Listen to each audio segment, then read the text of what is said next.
सुप्रभात। आज सुबह की बड़ी खबर। विश्वकर्मा जयंती के अवसर पर प्रधानमंत्री नरेंद्र मोदी कल 17 को प्रातः लगभग 11 बजे नई दिल्ली के द्वारका स्थित India international convention and expo centre पर पीएम विश्वकर्मा नाम से योजना का शुभारंभ करेंगे।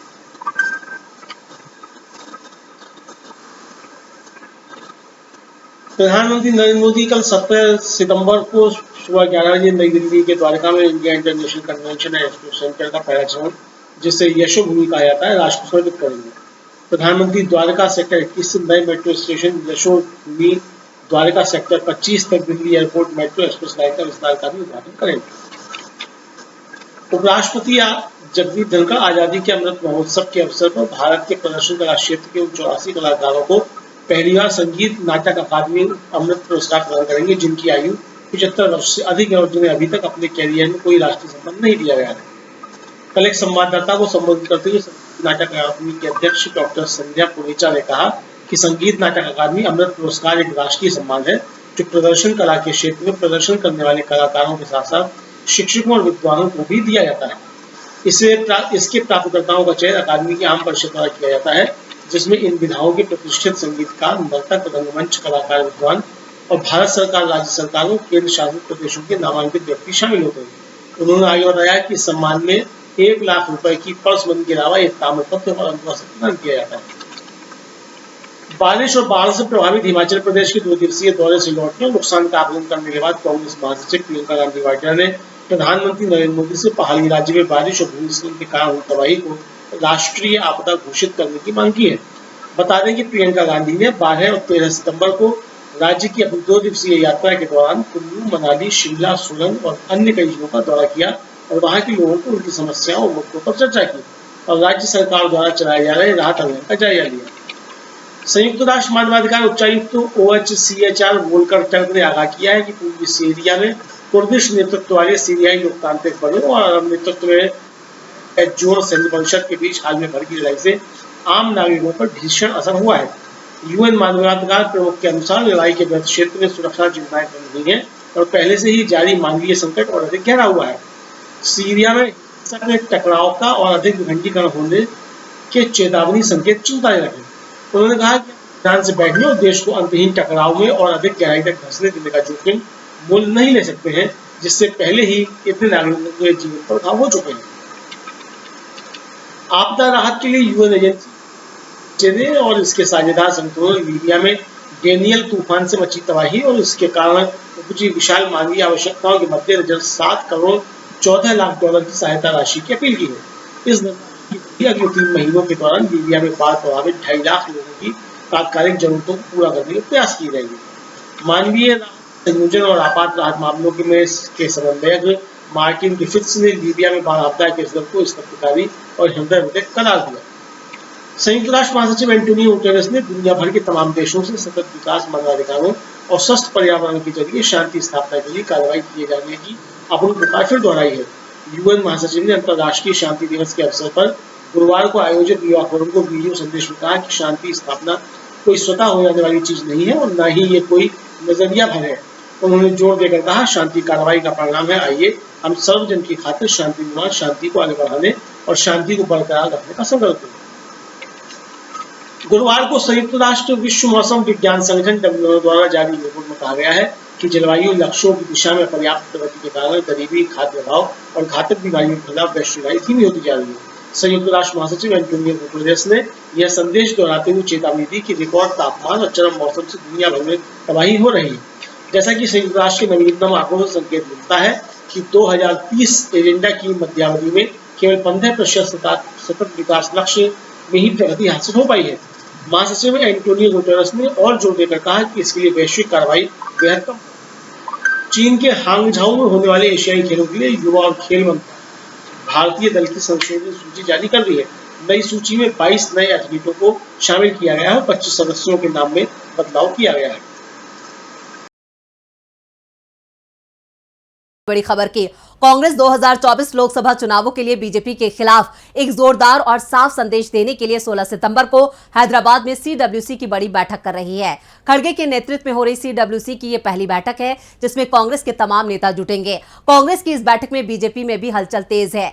क्या है पूरी खबर, देखते हैं ये रिपोर्ट। 16 सितंबर से कांग्रेस की तेलंगाना की राजधानी हैदराबाद में बैठक शुरू हो रही है। बैठक में पार्टी अध्यक्ष मल्लिकार्जुन खड़गे के साथ पूर्व अध्यक्ष सोनिया गांधी, पूर्व प्रधानमंत्री मनमोहन सिंह और राहुल गांधी समेत लगभग सभी वरिष्ठ नेता शामिल होंगे। कार्य समिति में 39 सदस्य, 32 स्थायी आमंत्रित सदस्य और 13 विशेष आमंत्रित सदस्य भी इस बैठक में हिस्सा लेंगे। 16 सितंबर को कांग्रेस कार्य समिति की बैठक होगी और फिर इसके अगले दिन विस्तारित कार्य समिति की बैठक होगी। विस्तारित कार्य समिति की बैठक में कार्य समिति के सभी सदस्यों के अलावा प्रदेश कांग्रेस कमेटी के अध्यक्ष और कई अन्य वरिष्ठ नेता भाग लेंगे और इस बैठक के बाद 17 सितंबर को हैदराबाद के करीब एक जनसभा भी होगी जिसे खड़गे, सोनिया और राहुल गांधी संबोधित करेंगे। बैठक को लेकर कांग्रेस महासचिव जयराम रमेश ने कहा है कि ये पहला मौका है कि हम लोग हैदराबाद में 3 दिन की बैठक कर रहे हैं जिसमें सीडब्ल्यूसी की बैठक शामिल है। तेलंगाना सहित 5 राज्यों में चुनाव करीब हैं, इसलिए इसमें चुनावों को लेकर भी चर्चा होगी। साथ ही संसद में उठाए जाने वाले मुद्दों को लेकर भी हम चर्चा करेंगे। उन्होंने बीजेपी पर तंज कसते हुए कहा कि बीजेपी का गुब्बारा अब फूट चुका है। कर्नाटक में बीजेपी को हार मिली, 4 महीने हो गए हैं वो अपने नेता तक का चुनाव नहीं कर पाए हैं। कर्नाटक के बाद कांग्रेस तेलंगाना को भी जीतेगी। जयराम ने कहा कि राहुल गांधी की भारत जोड़ो यात्रा के दौरान तेलंगाना के 8 जिलों को कवर किया गया था। यहाँ कांग्रेस को लेकर जबरदस्त उत्साह दिखाई दे रहा है। 17 सितंबर को होने वाली रैली में सोनिया गांधी तेलंगाना के लोगों के लिए 6 गारंटियों का ऐलान भी करेंगी। खड़गे के बढ़ते दबदबे से पीएम मोदी की भी नींद उड़ गई है।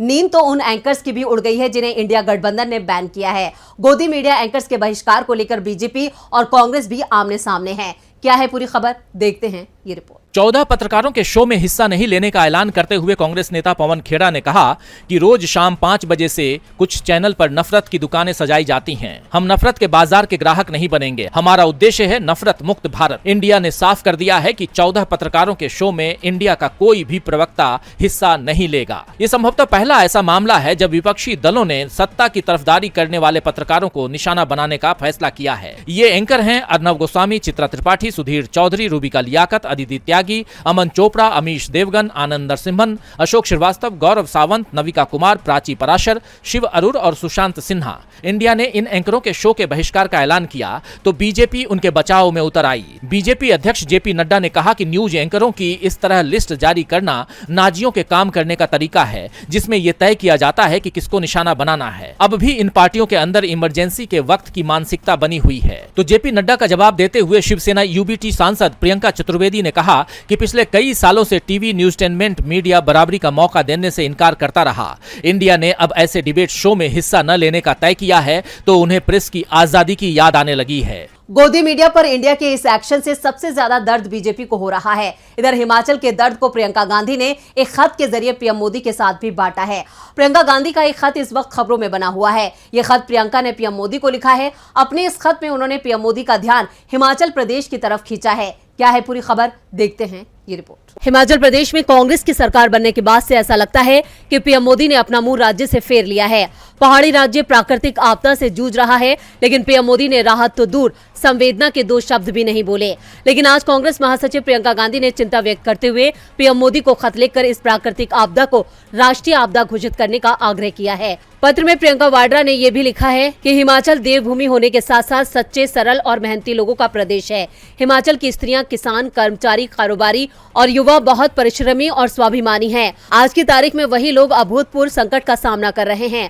आपको बता दें कि पिछले कई महीनों से हिमाचल प्रदेश बाढ़ और भूस्खलन की चपेट में रहा है, जिसके कारण आपदा में 400 से ज्यादा जानें जा चुकी हैं।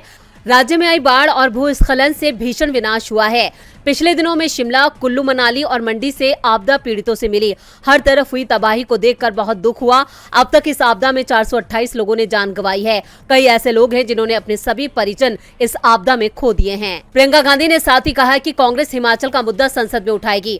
आपको बता दें कि बीते बुधवार को प्रियंका गांधी ने हिमाचल का दौरा किया था। तब से ही वो हिमाचल में आई बाढ़ को राष्ट्रीय आपदा घोषित करने की मांग कर रही है। वहीं सीएम सुखविंदर सिंह सुक्खू भी पीएम मोदी से G20 सम्मेलन में मिले थे और हिमाचल के लिए मदद मांगी थी, लेकिन पीएम की तरफ से अब तक कोई राहत नहीं दी गई है, जिसके बाद अब प्रियंका ने खत लिखकर मदद की मांग की है। प्रियंका के खत पर क्या होगा पीएम मोदी का रुख, इस पर सबकी नजरें हैं। सवाल तो ये भी उठ रहा है कि ईडी प्रमुख संजय मिश्रा का क्या होगा। संजय मिश्रा का कार्यकाल आज खत्म हो गया, लेकिन सरकार की तरफ से अब तक नए ईडी प्रमुख के नाम का ऐलान नहीं हुआ है, जिसको लेकर कयासों का दौर जारी है। क्या है पूरी खबर, देखते हैं ये रिपोर्ट। सुप्रीम कोर्ट ने ईडी डायरेक्टर संजय मिश्रा का कार्यकाल 15 सितंबर से आगे बढ़ाने से साफ इनकार कर दिया है। सरकार की तमाम कोशिशें फेल साबित हुई हैं। मोदी सरकार संजय मिश्रा का कार्यकाल 15 अक्टूबर तक बढ़ाना चाहती थी, लेकिन सुप्रीम कोर्ट ने 15 सितंबर को रात 12 बजे संजय मिश्रा से कुर्सी छोड़ने को कह दिया। सुनवाई करते हुए जस्टिस गवई ने केंद्र की दलील पर सख्त रुख अपनाते हुए कहा था कि अगर एक अफसर नहीं है तो काम नहीं होगा। अगर मैं कल नहीं आऊंगा तो क्या सुप्रीम कोर्ट में काम होना बंद हो जाएगा, कोर्ट ढह जाएगा? क्या एक व्यक्ति ही इतना अहम है? क्या सरकार के पास दूसरा योग्य व्यक्ति नहीं है? कोर्ट ने फैसला सुनाते समय साफ कर दिया था कि अब किसी भी परिस्थिति में संजय मिश्रा के कार्यकाल को बढ़ाया नहीं जाएगा। उन्हें 15 सितंबर को पद छोड़ना ही होगा। संजय मिश्रा को पहली बार 19 नवंबर 2018 को 2 साल के लिए ईडी डायरेक्टर नियुक्त किया गया था। उन्हें नवंबर 2020 में पद छोड़ना था, लेकिन इससे पहले मई में वो 60 साल यानी रिटायरमेंट की उम्र तक पहुंच गए थे। नवंबर 2020 में उनका कार्यकाल खत्म होने से पहले केंद्र सरकार ने उनका कार्यकाल 2 साल की जगह बढ़ाकर 3 साल कर दिया था।